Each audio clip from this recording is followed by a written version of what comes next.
covering a very special film today, The Man in the White Suit, directed by Alexander McKendrick and starring Alec Guinness. It's a classic Ealing comedy, but I'm not going to talk in very much depth about what the film is about, because if you get the chance to see this without knowing what happens, it's an absolute treat. So I'm not going to spoil anything here, except to say that this is a brilliant little film. But above all, it's original, and by original, it feels fresh even after more than 70 years. For this film was made back in 1951, the year that my stepmom was born. And it's a film which balances the serious and the comical seamlessly, I would say. It's beautifully edited with a good score by Benjamin Frankel, which definitely touches upon the kind of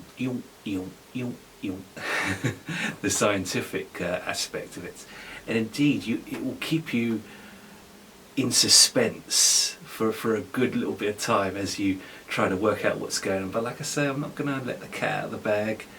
It's really a film that you've got to experience blind, in other words, not knowing what it's going to be going in.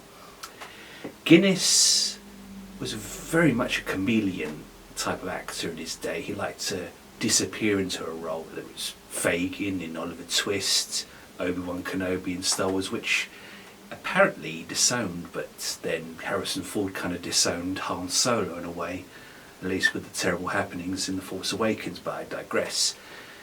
Guinness, very unique type of actor. I never really warmed to him in the David Lean movies, apart from like Oliver Twist and Great Expectations. The Bridge on the River Kwai, as a film, was not as good as the book by Pierre Boulez. And Guinness, even though he got the Best Actor Oscar, I could have thought of a couple of thespians who deserved it more in 1957, such as, well, in Sweet Smart Success, you had the double with Tony Curtis and Burt Lancaster, and of course Henry Fonda in 12 Angry Men. In The Man in the White Suit, Guinness really gets to show a number of different sides to his character, very much a kind of closed off, but at the same time wanting recognition. There's a slightly romantic side, almost a kind of Harold Lloyd quality comes out at times. It's a very funny film, and I was cracking up at key points throughout it, and it is now number 76 in my favourite movies lists. There will be 94 favourite movies in total. Now I chose this number, 94, to celebrate the year 1994, which is when my father and I moved to Wales.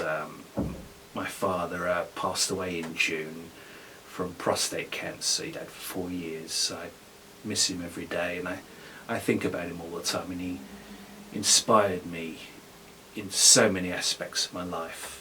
So the favourite movies selection is really a way to honour a special time in our lives where things really came into a new and better place. Regarding The Man in the White Suit, it's just a breath of fresh air, and in an age where most modern movies, that being 99.9% of them, are the exact opposite of being seminal or new or fresh.